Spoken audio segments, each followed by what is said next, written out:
territoire Paris-Est-Marne-et-Bois est un territoire récent, puisqu'il est né en 2016.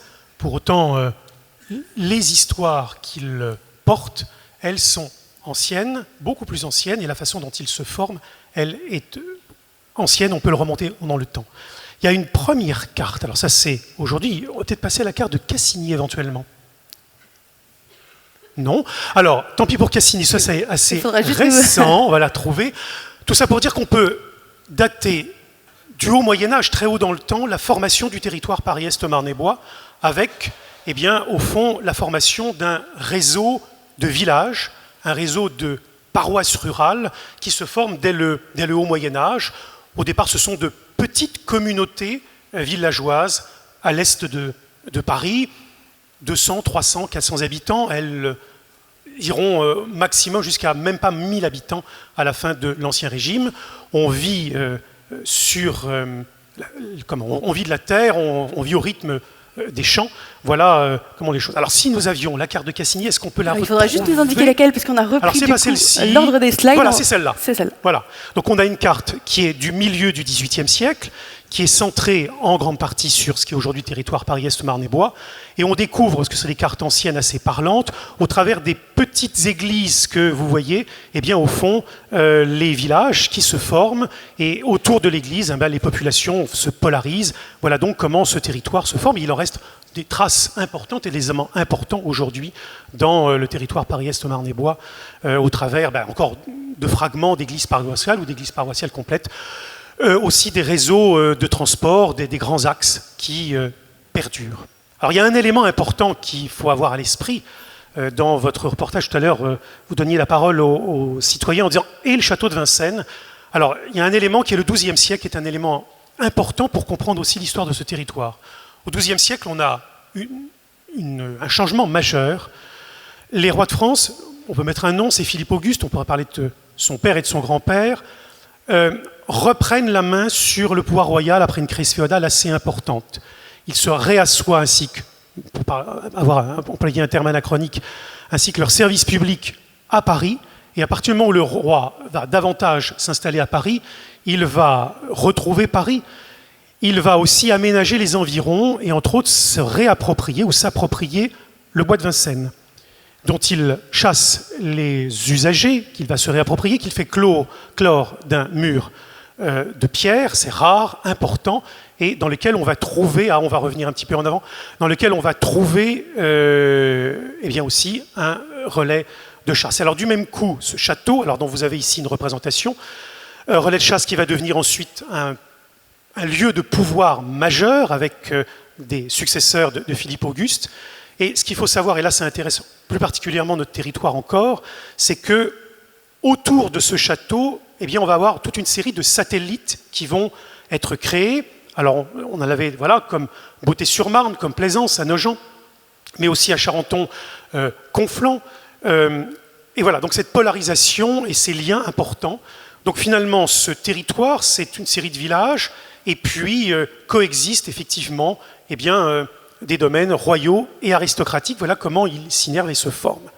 Alors cette tradition d'accueil, enfin de villégiature, on peut le dire pour certains, de l'aristocratie se poursuit au XVIIIe siècle. C'est Louis-Sébastien Mercier d'ailleurs qui, qualifiant l'Est parisien et le futur territoire, on peut revenir, vous allez un peu trop vite, on bâtit partout, dit-il. Alors vous avez par exemple ici le château des Condés à Saint-Maur, qui est un des exemples de ce territoire jusqu'au milieu du XIXe siècle. Et puis le milieu du XIXe siècle est une rupture importante.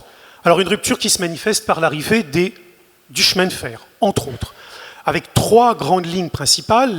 La ligne PLM, qui voit l'ouverture d'un certain nombre de gares, dont Maison-Alfort, on est dans les années 1849.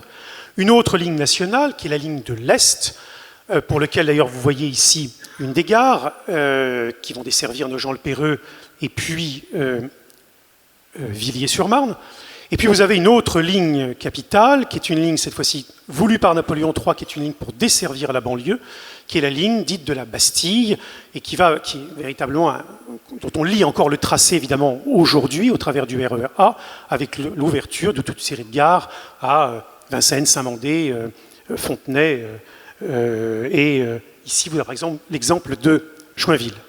Avec l'arrivée du chemin de fer, le paysage rural, qui est celui de l'actuel territoire, va connaître un grand bouleversement, puisque, évidemment, le rapport à ces terres n'est plus le même. Alors là, vous avez l'exemple d'une affiche de promoteurs immobiliers, car une grande partie de ces grands domaines dont je vous parle vont être vendus au Perreux, le domaine de Robert Milin du Perreux, mais aussi à Saint-Maur, et vont être lotis. On va faire venir des Parisiens, entre autres, qui vont venir résider sur ce territoire et qui vont y vivre et se partager aussi entre l'Est parisien et Paris où ils peuvent travailler.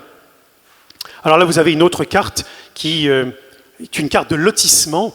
On est dans le lotissement des Champs-Élysées au Perreux, vous voyez, on rappelle et on imite Paris, et voilà comment l'ancien domaine seigneurial de Robert Milin du Perreux est loti et accueille effectivement d'autres populations. Alors, ce changement, cette urbanisation est marquée aussi, pas seulement par des campagnes de lotissement, mais on voit que les petites parcelles, puisque ce qui caractérise aussi le territoire dans l'Ancien Régime, c'est un micro-parcellaire, eh bien, ces micro-parcelles sont vendues et aux parcelles de vignes, entre autres, ou de céréaliculture, eh bien, succèdent des petites maisons. Voilà, le paysage change et puis ensuite les grands ensembles viendront. Alors, notons aussi que l'arrivée du chemin de fer provoque une réorganisation de ce territoire avec la naissance des communes. Les lignes de chemin de fer coupent un certain nombre de communes en deux. C'est le cas de Maisons-Alfort, c'est le cas de Nogent-sur-Marne, eh bien, provoquant la naissance d'autres communes, Alfortville ou le Perreux-sur-Marne. C'est aussi un territoire qui, à partir du milieu du XIXe siècle, s'industrialise. Deux images, deux exemples à Fontenay-sous-Bois sur une fabrique d'agrafes où les pianos Gaveau, mais un nombre d'autres entreprises peuvent être citées. C'est aussi finalement un moment où la France étant dans ce milieu du XIXe siècle, comment dirais-je, avec une démographie un petit peu hésitante, va faire prendre corps à cette révolution industrielle, eh bien, intégrer, accueillir un certain nombre d'autres populations, les Italiens entre autres, mais pas seulement, pour industrialiser ce lieu. Alors, ce qui fait la particularité aussi de l'urbanisation de ce territoire, c'est que la Marne est différente. La palissade, vous allez me dire, de la Seine, mais elle n'est pas navigable de la même façon. Et du même coup, les communes qui bordent la Marne vont s'industrialiser différemment et l'industrie va prendre une part moins grande qu'elle peut l'être sur les bords de Seine, un tiers seulement parfois de certaines communes. Voilà. Et on peut revenir au tableau antérieur. Du même coup, les paysages naturels, la Marne, le bois, qui font évidemment structurent cet espace, vont être davantage préservés et vont attirer. Et ce tableau, qui est issu des collections du musée de Nogent-sur-Marne, qui est un tableau de Gaston Ballande, dit beaucoup de choses. Alors d'abord, vous avez ce viaduc, l'élément de transport qui structure cette huile sur toile, mais qui est évidemment capital pour comprendre l'histoire, puisque de ce viaduc ferroviaire naît évidemment des gares, et donc la possibilité de venir. Et à partir du moment où on peut venir, eh bien, un certain nombre de personnes, à la suite d'autres avant le chemin de fer, vont découvrir un lieu véritablement privilégié, naturel. Alors, un certain nombre de gens vont bâtir, au départ, la bourgeoisie, par exemple, du Second Empire, qui va trouver une maison de campagne, une résidence dans l'affiliation des autres villégiatures, vont bâtir un certain nombre de résidences sur les îles, soucieuses de la nature, et puis on va commencer à s'intéresser, bien sûr, à la Marne, à ses loisirs sportifs. On va transposer sur les bords de Marne un certain nombre de pratiques anglaises, d'aviron, entre autres, qui à Joinville et Nogent vont naître. Et eh bien, on va aussi, eh bien, à partir du moment où ces loisirs, où ces personnes arrivent, il y a un certain nombre de restaurateurs parisiens qui tiennent des guinguettes en marge de l'enceinte des fermiers généraux de Paris, qui se dit, tiens, il se passe quelque chose sur les bords de Marne, eh bien, on va en installer aussi quelques-unes. C'est le cas, par exemple, de Julien, qui en installe une à Joinville, sur l'île Fanac. Alors, vous avez d'autres images, effectivement, qui disent aussi, l'usage sportif, ludique. Vous avez ici une baignade à Saint-Maurice. On peut se baigner dans la Marne. On installe directement dans la Marne des baignades, des plongeoires. Il faut dire qu'à partir de 1906 aussi, le repos dominical favorise l'arrivée. Alors là, vous avez une autre toile, toujours du même musée, qui montre une guinguette, puisque vont fleurir à partir du milieu du 19e siècle des guinguettes, ces établissements où l'on vient chanter, danser. La guinguette tenant son nom du guinguet, qui est un vin. Et voici d'autres activités. Et puis la dernière carte, si on veut conclure par une autre carte, qui est une carte d'état-major, qui montre à la fin du 19e siècle, on est en 1888, comment ce territoire a particulièrement changé. Voyez la densité urbaine et puis les lignes de transport qui structurent et qui véritablement font des fois-ci ce territoire. Alors ce grand retour historique rapide et rend dans le temps pour dire que le territoire Paris-Est-Marne-et-Bois, au fond, est toujours l'héritier d'un certain nombre de ces pratiques, de ces éléments, effectivement, qui restent et que l'on peut toujours lire sur le territoire actuel. Monsieur Villette, merci pour ce retour historique qui nous permet de mieux comprendre finalement la photographie actuelle du territoire, sa structuration. J'aimerais vous passer la parole, Monsieur Béard, parce que fort de cette histoire, Paris-Est-Marne-et-Bois est aujourd'hui un territoire dynamique, en perpétuelle mutation, transformation. Vous le savez, depuis le 1er janvier 2016, la compétence urbanisme a été confiée au territoire, à l'intercommunalité. Et donc, à ce titre, aujourd'hui, Paris-Est a pour mission, on en a parlé lors des discours d'introduction, l'élaboration d'un plan local d'urbanisme intercommunal qui vise, bien sûr, à porter à une échelle intercommunale les problématiques d'urbanisme, d'habitat, d'environnement et de déplacement. Ce que je vous propose dans un premier temps, c'est de nous resituer géographiquement le territoire sur lequel nous vivons aujourd'hui. Bien, ça s'inscrit tout à fait dans la continuité de ce que vous venez de dire, à savoir que ce qui a été construit au fur et à mesure du temps de par l'histoire, aujourd'hui nous pose problème par certains côtés. Est-ce que l'on reconstruirait l'autoroute A4 à cet endroit-là, le long de la Marne ? Est-ce que l'on ferait la voie de desserte orientale aujourd'hui, où on est bien embêté pour savoir ce qu'on va en faire et le temps que ça prend et l'argent que ça coûte? On voit à Montreuil une autoroute qui n'a jamais été finie, commence à être détruite. Beaucoup de décisions qui ont été prises dans le passé ont une connotation aujourd'hui importante à prendre en considération. Quand l'autoroute A4 a été construite, on voyait 4 ou 5 voitures et beaucoup se demandaient pourquoi on avait construit ce machin-là. Aujourd'hui, il y a 4 ou 5 voitures, toujours, mais l'une à côté de l'autre, à l'arrêt, en train d'admirer Saint-Maurice pendant de longues minutes. Et donc, notre infrastructure pose question. Le RER A avec 5 branches, 2 dans notre territoire. On se demande pourquoi on a fait aussi des fourches comme ça qu'il faut gérer. Créer donc de l'automatisme, apprendre à gérer un RER, c'est pas facile. Et on se pose la question sur tous les domaines. Et la constatation qu'on fait, c'est que le français étant très intelligent et innovateur, voyant que l'autoroute est bouchée, il prend des 2 roues, des scooters, des motos, et on a une file ininterrompue de 2 roues maintenant sur l'autoroute, dont on ne prend pas l'importance, mais qui est capitale dans l'évolution des transports dont on reparlera tout à l'heure. Autre constatation des transports et des mobilités, c'est la floraison de tous ces moyens de déplacement à 1 roue, 2 roues, 3 roues.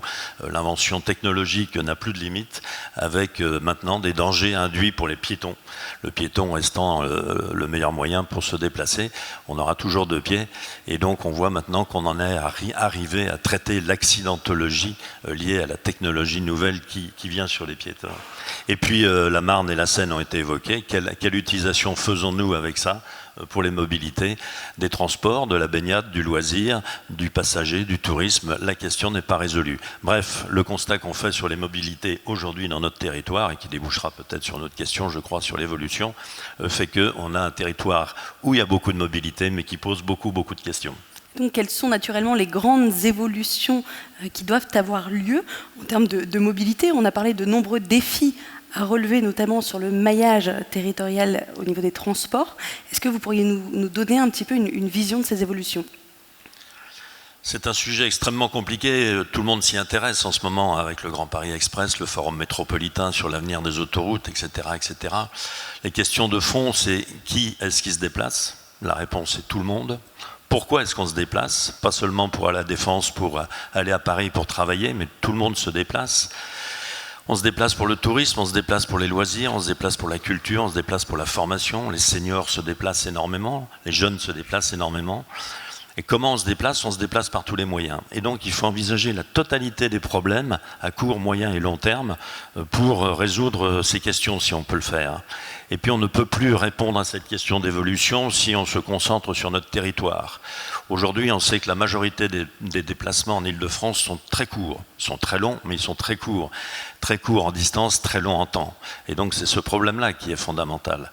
Et on doit travailler avec les territoires avoisinants de chaque côté. Il y a le T10 au milieu, puisqu'on s'occupe de nous, avec le T9 et le T11.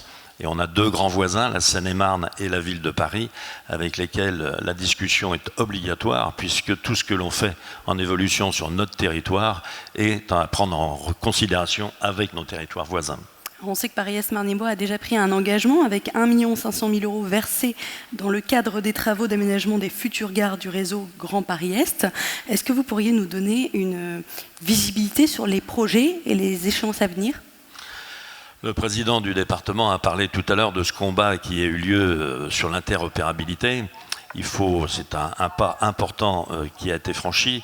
Il faut se projeter dans l'avenir. Je crois que ce qui est parlant pour nos habitants, parce que c'est ça qui est important, c'est nos habitants qui vivent au quotidien les difficultés des déplacements, c'est être capable de leur dire dans le temps, au fur et à mesure des années qui passent, de leur dire comment ça va évoluer et pourquoi ça va évoluer et comment ça va évoluer. L'évolution qu'il y a eu sur le RER A, il ne faut pas se le cacher, est quand même extrêmement intéressante. La reconstruction de la grille des horaires a apporté une amélioration importante, même si les incidents voyageurs sont toujours aussi présents. Le rêve qu'on a eu avec le Grand Paris Express, qui est atténué aujourd'hui parce qu'il est lointain et parce que les gens qui subissent les travaux le vivent très mal. Les deux roues sur l'autoroute sont sujets à accident et finalement c'est un véritable problème. Ces moyens de transport qui ont une technologie qui se développe très rapidement mais qui n'est pas réglementée, tout cela c'est des problématiques d'évolution à court, moyen et long terme qu'il faut envisager non plus en faisant rêver les gens comme il y a quelques années, quand on a commencé à parler du Grand Paris Express, mais c'est vraiment au quotidien qu'il faut travailler tous ensemble et c'est sans doute l'un des intérêts du territoire, c'est de prendre les bonnes expériences quotidiennes qui sont faites dans telle ou telle ville pour les reporter sur les autres. La ville de Vincennes a pris une politique extrêmement intéressante en matière de développement de stationnement de vélos. Évidemment, il faut y aller dans ce sens-là. Il faut que tous ensemble, on travaille sur les navettes autonomes. Il n'est pas entendable aujourd'hui que l'on fasse une navette autonome par an en Île-de-France. C'est pas possible. Ça ira beaucoup plus vite. On va en faire une à Saint-Quentin en Yvelines l'année prochaine, puis à La Défense l'année d'après, et puis à Vincennes l'année d'après. Et nous, on est en 4e position pour être sur le site de l'image. Il faudra aller beaucoup plus vite que ça. Et le Grand Paris Express, c'est pareil.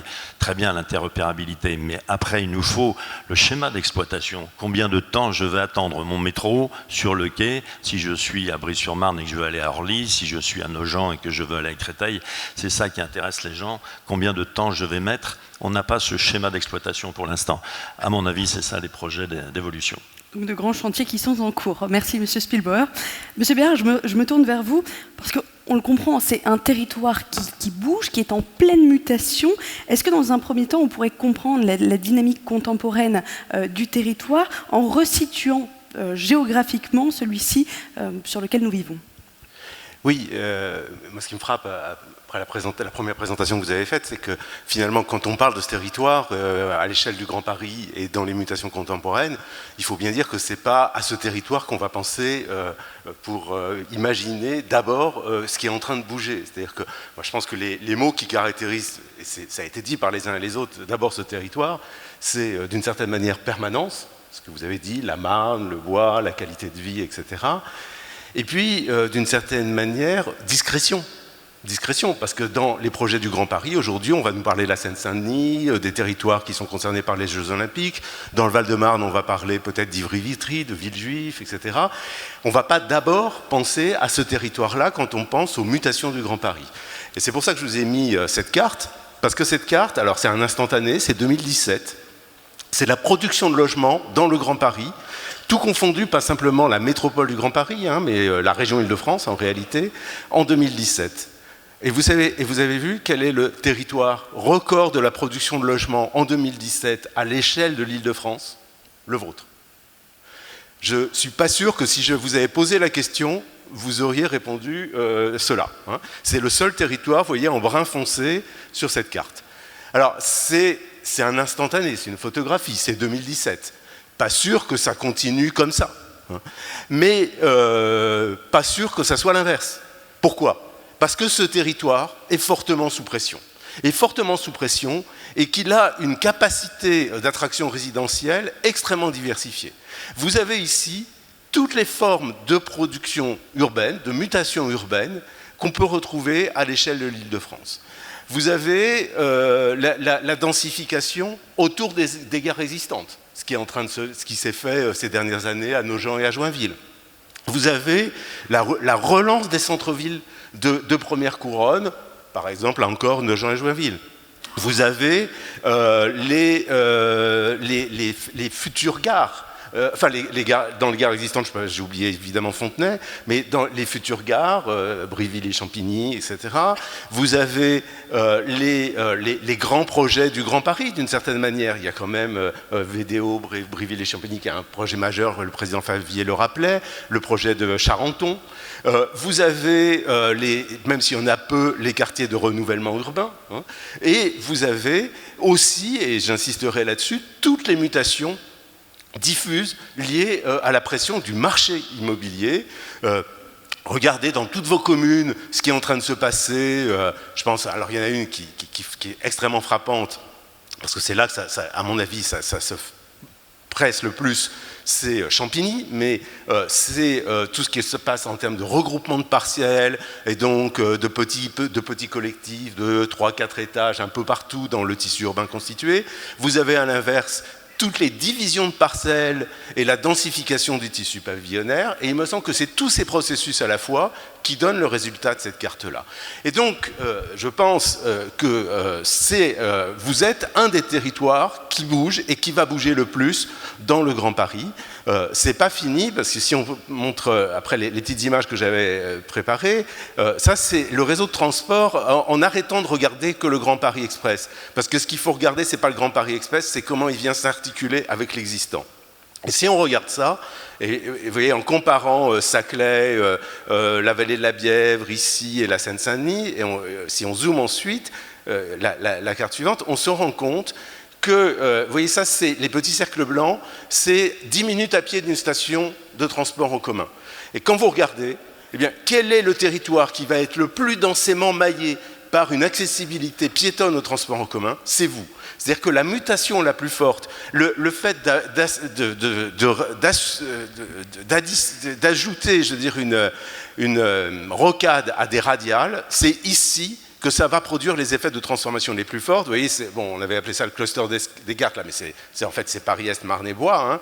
Vous voyez que la densité de l'accessibilité à pied au transport en commun, c'est ici que ça va être le plus fort. C'est ici que le Grand Paris Express va avoir les effets de mutation les plus fortes sur les modes de vie et donc sur l'attractivité résidentielle de ce territoire. Donc j'insiste là-dessus, et c'est pour plaider, je dirais, par rapport à votre volonté de faire un projet de territoire. Je pense que vous avez en effet absolument besoin de faire un projet de territoire parce que vous êtes dans une dynamique de mutation qui est extrêmement puissante. Et ce n'est pas simplement permanence et discrétion qui vont caractériser ce territoire dans les années qui viennent. Alors du coup, très rapidement, à mon avis, ça pose 3 questions, je voudrais un petit peu provocateur par rapport à ce qui a été dit jusqu'à maintenant, sur les conditions du projet de territoire. La première, c'est la question développement résidentiel, développement économique. Évidemment, dans la partie officielle de ces assises, chacun s'est employé à rappeler la permanence des mots d'ordre de l'action publique sur ce territoire autour de rééquilibrage à l'Est. Je crois que c'est un vœu pieux. Regardez cette carte. Elle n'est peut-être pas facilement lisible pour vous. C'est l'ensemble des projets urbains le long de la ligne 15. C'est une carte c'est la Pure qui vient de la sortir, hein, l'atelier parisien d'urbanisme.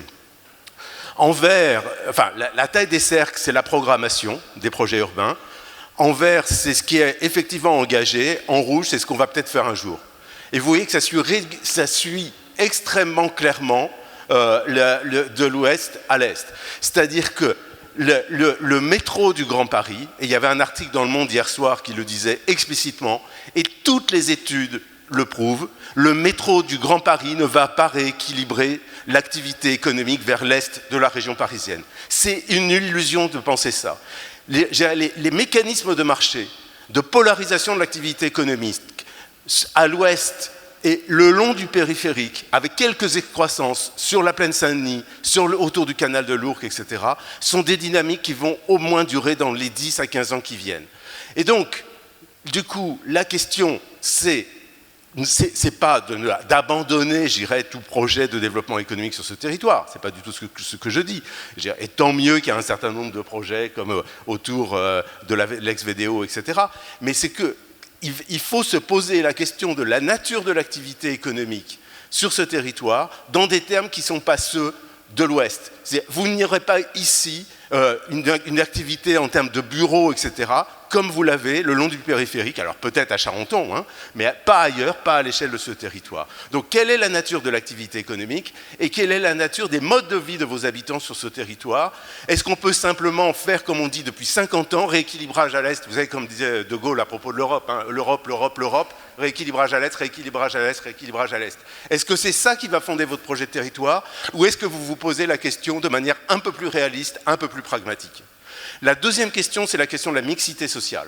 Vous savez que là aussi, il y a un gros débat sur qu'est-ce que va produire Grand Paris Est. Là aussi, il y a eu une étude de l'IAU Île-de-France qui est sortie il n'y a pas longtemps, qui montre comment il y a aujourd'hui deux phénomènes à l'œuvre. À la fois, alors là pour le coup, hein, une ségrégation sociale, une spécialisation sociale renforcée entre l'ouest de l'Île-de-France, et non pas l'est, mais plutôt le nord-est, hein, donc à grande maille, c'est-à-dire c'est l'est et l'ouest, hein, avec une espèce de fracture territoriale, mais qu'en même temps, le fait nouveau, c'est plutôt la fragmentation sociale à l'échelle des quartiers. Hein. C'est-à-dire que ce qui va devenir, il me semble, la réalité de la spécialisation sociale des territoires en Île-de-France, c'est cette fragmentation à l'échelle des quartiers. Et ça, ici, je pense que vous êtes déjà dans ce processus-là.